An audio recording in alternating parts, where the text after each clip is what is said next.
नमस्कार दोस्तों, मैं विकास दुहन एडवोकेट आप सभी का स्वागत करता हूं आपके अपने चैनल लीगल ऑफिस में। तो दोस्तों, आज की इस वीडियो में मैं आपके साथ बात करने जा रहा हूं कुछ ऐसी सिचुएशंस के बारे में, जैसे कि अगर कोई पति अपनी पत्नी को घर से निकाल दे, या फिर कोई पत्नी अपनी मर्जी से अपने पति का घर छोड़ के चली जाए, या फिर पति अपना घर छोड़ के अपनी पत्नी को छोड़ के कहीं और चला जाए, तो उस सिचुएशन में उस पार्टी के पास क्या क्या राइट्स अवेलेबल है। तो देखिए, आज हम बात करेंगे सेक्शन 9 हिंदू मैरिज एक्ट के बारे में। अब सेक्शन 9 क्या है? सेक्शन 9 का जो हमारे एक्ट में दिया गया है वो है रेस्टिट्यूशन ऑफ कंजुगल राइट्स। अब ये रेस्टिट्यूशन ऑफ कंजुगल राइट्स का क्या मतलब है? तो देखिए, रेस्टिट्यूशन ऑफ कंजुगल राइट्स का सीधा सा मतलब है कि एक विवाह के बाद, एक शादी के बाद की जितने भी एक दाम्पत्य जीवन के संबंध हैं, उन सबको रेस्टिट्यूट करना, यानी कि उसी सिचुएशन में, उसी पोजीशन में वापस लेकर आना। तो अब देखिए, इसमें जो हमारा सेक्शन 9 है उसमें क्या कहा गया है कि अगर कोई भी पर्सन, हस्बैंड है या वाइफ है, बिना किसी रीजनेबल ग्राउंड के, बिना किसी रीजनेबल एक्सक्यूज के दूसरे स्पाउस की कंपनी को छोड़ देता है, यानी कि दूसरे स्पाउस को छोड़कर कहीं और चला जाता है, उसके साथ रहने से मना कर देता है और इसके पीछे कोई भी रीजनेबल एक्सक्यूज नहीं होता है, तो उस सिचुएशन में जो पार्टी है जो पीछे बची है, यानी कि अगर मैं आपको एग्जांपल दूं, मान लीजिए एक पति है, उसने अपनी पत्नी को बिना किसी रीजनेबल एक्सक्यूज के घर से बाहर निकाल दिया है, तो उस सिचुएशन में जो पत्नी है वो सेक्शन 9 यानी कि रेस्टिट्यूशन ऑफ कंजुगल राइट्स के लिए डिस्ट्रिक्ट कोर्ट में एक पिटीशन फाइल कर सकती है। अब इसे हम अपनी आम भाषा में घर बसाने के लिए किया गया मुकदमा भी बोलते हैं। तो अब होता क्या है कि जब पिटीशन डिस्ट्रिक्ट कोर्ट में जाती है तो उस समय जो दूसरी पार्टी है उनको नोटिस करके, समन करके कोर्ट में अपीयर होने के लिए बुलाया जाता है, और उसके बाद उस पार्टी को कोर्ट में एक रीजनेबल एक्सक्यूज प्रूव करना होगा।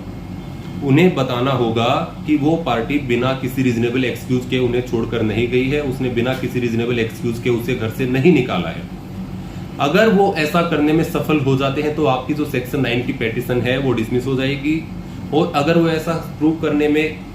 सक्सीड नहीं होते हैं तो आपकी जो सेक्शन 9 की पिटीशन है वो कोर्ट एडमिट कर लेगा और वापस से आपको आपके पति या पत्नी के साथ रहने के लिए एक डिक्री कोर्ट जो है वो पास कर देगा।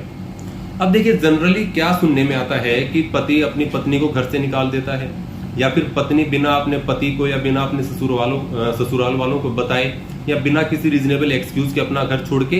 अपने मायके चली जाती हैं, या फिर कहीं और रहने के लिए वो चले जाते हैं। तो उस सिचुएशन में जो हस्बैंड है उसके पास भी वही सेम राइट्स अवेलेबल है। हस्बैंड भी सेक्शन 9 हिंदू मैरिज एक्ट की पिटीशन जो है वो कोर्ट में फाइल कर सकते हैं, और ये right same as it is wife के पास भी है, यानी कि ये राइट दोनों स्पाउस के पास है, चाहे वो हस्बैंड है या वाइफ है, दोनों में से कोई भी इस राइट को एक्सरसाइज कर सकता है। अब जनरली क्या सुनने में आता है कि पति ने पत्नी के साथ मारपीट करके उसे घर से निकाल दिया है, तो उस सिचुएशन में आप अब सेक्शन 498A की कंप्लेंट जो है FIR भी आप रजिस्टर करवा सकते हैं, और उसके साथ ही आप सेक्शन 9 हिंदू मैरिज एक्ट की पिटीशन भी कोर्ट में फाइल कर सकते हैं कि भाई मैं अपने पति के साथ वापस से रहना चाहती हूँ, मैं अपने घर को दोबारा से बसाना चाहती हूँ, और यही सेम राइट्स जो है हस्बैंड भी एक्सरसाइज कर सकते हैं। अब ये जो रीजनेबल एक्सक्यूज की मैं यहाँ पे बात कर रहा हूँ कि जो दूसरी पार्टी है उसको एक रीजनेबल एक्सक्यूज प्रूव करना होगा। मान लीजिए फॉर एग्जांपल एक पति है, अपनी पत्नी के साथ मारपीट करता है, उसे घर से निकाल देता है, या फिर पत्नी के जो ससुराल वाले हैं, पति के जो माँ बाप हैं, वो उसकी वाइफ से डाउरी की डिमांड करते हैं, और उस सिचुएशन में जो वाइफ है, जो पत्नी है, वो अपना ससुराल छोड़ के अपने मायके में चली गई है, और उसके बाद जो हस्बैंड है वो सेक्शन 9 की पिटीशन कोर्ट में फाइल करते। तो अब ये यहाँ पे ओब्लिगेटरी नहीं है कि जो सेक्शन 9 की जो पिटीशन है वो हस्बैंड के फेवर में ही डिक्री होगी। यहाँ पे जो वाइफ है उसके पास एक बिल्कुल रीजनेबल एक्सक्यूज अवेलेबल है, जो ये है कि उसके साथ वहां पे मारपीट हुई है, उससे वहां से बार बार दहेज के लिए डिमांड आ रही है, और उसे वहां पे प्रताड़ित किया गया है। तो ये वो सिचुएशन है जहां पे जो पत्नी है वो वहां पे अपना जो ग्राउंड है वो ले सकती है, और जो सेक्शन 9 की हस्बैंड के द्वारा लगाई गई पिटीशन है वो डिक्री नहीं होगी। इससे अपोजिट अगर हम बात करें कि किसी सिचुएशन में मान लीजिए पत्नी है वो अपने पति को मेंटली टॉर्चर करती है किसी भी रीजन से, या किसी भी प्रकार से उसे मानसिक रूप से या शारीरिक रूप से प्रताड़ित करती है, और उस सिचुएशन में जो हस्बैंड है वो अपना घर छोड़ के कहीं चला गया है, तो उस समय अगर वाइफ ये एप्लीकेशन लगाती है तो यहाँ पे हस्बैंड के पास भी एक रीजनेबल एक्सक्यूज है कि उसके साथ घर पे उसे मेंटली टॉर्चर किया जा रहा है या उसे मेंटल क्रूरल्टी कोज की गई है, इसी वजह से वो अपना घर छोड़ के उससे अपनी वाइफ से दूर गया है। तो देखिए, इस सिचुएशन में आपके पास अगर कोई रीजनेबल एक्सक्यूज है तो जो सामने वाली पार्टी है जिन्होंने जो सेक्शन 9 की पेटिशन फाइल की है वो डिग्री नहीं होगी। लेकिन जनरली जो कोर्ट है,